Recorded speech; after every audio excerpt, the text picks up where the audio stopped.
Hello friends, so today we are going to start our third lecture on common size statement. So today we'll cover the two topics. The first topic is the meaning of the common size statement and the second topic is the purpose utility of the common size statement, and third we will cover the format of the common size statement of the profit and loss account. So let's just start with the meaning of the common size statement of profit and loss account. The statement in which the figure of the revenue from operation is assumed to be equal to 100 and all the figure are expressed as the percentage of the sales. जैसे कि हम अपने common size balance sheet के अंदर हम अपने total assets और total liabilities को हम क्या करते थे 100 लेट करते थे और उससे रिलेटेड जितनी भी आइटम्स होती थी उनकी परसेंटेज हम कैलकुलेट करते थे according to the total assets and total liabilities. Same in case of the common size statement of profit and loss account. यहाँ पर हम क्या करते हैं, हमारी जो सेल्स होती हैं, हमारे जो रेवेन्यू फ्रॉम ऑपरेशन होते हैं जिसको हम सेल्स भी बोलते हैं, उसको हम क्या करते हैं, उसको हम 100 लेट करके चलते हैं और उसी के अकॉर्डिंग ही जितनी भी आइटम्स होती हैं in the common size statement of profit and loss account, उसकी जितनी भी आइटम्स की परसेंटेज है उनको हम कैलकुलेट करते हैं on the basis of sales. तो वो किस तरह से कैलकुलेट होती हैं, मान लो कि हमारी जो सेल्स हैं,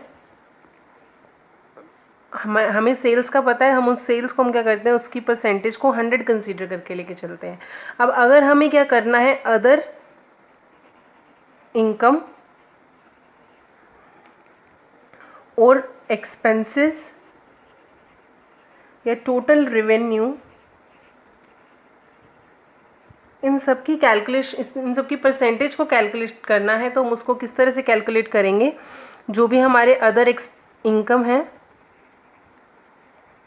other income divided by sales into 100. और अगर हमें एक्सपेंसेस कैलकुलेट करने हैं तो expenses divided by sales into 100. और अगर टोटल रेवेन्यू कैलकुलेट करना है तो total revenue divided by sales into 100.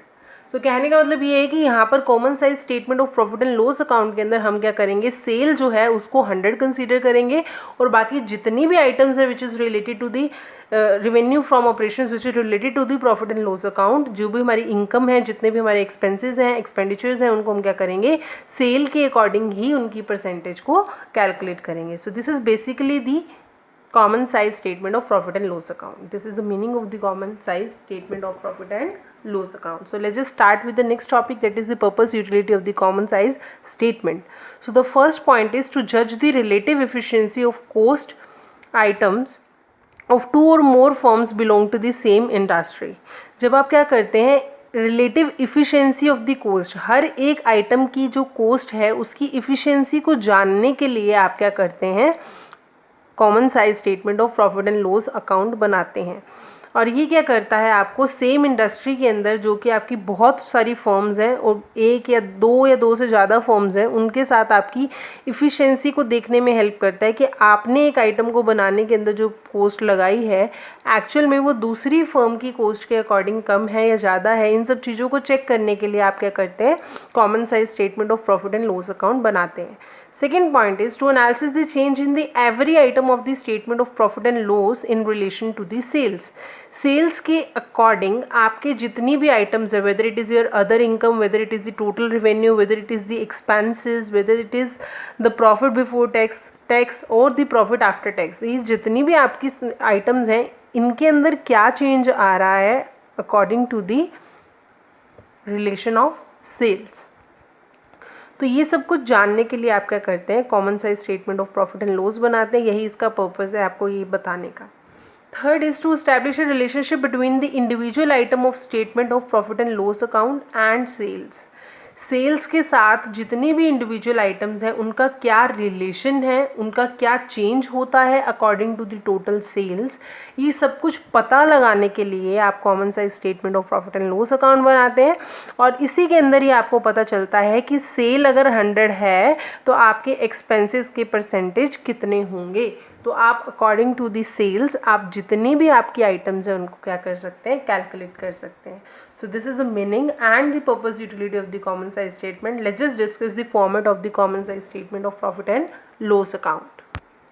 So this is the format of the profit and loss account statement, common size statement of profit and loss account, which is divided into the 5 columns. The first column is the particulars, जो कि बिल्कुल same है आपका comparative statement of profit and loss account की तरह ही, जिसके अंदर आपका पहला जो आइटम है वो क्या है आपका रेवेन्यू फ्रॉम ऑपरेशन, जिसको आप सेल्स बोलते हैं.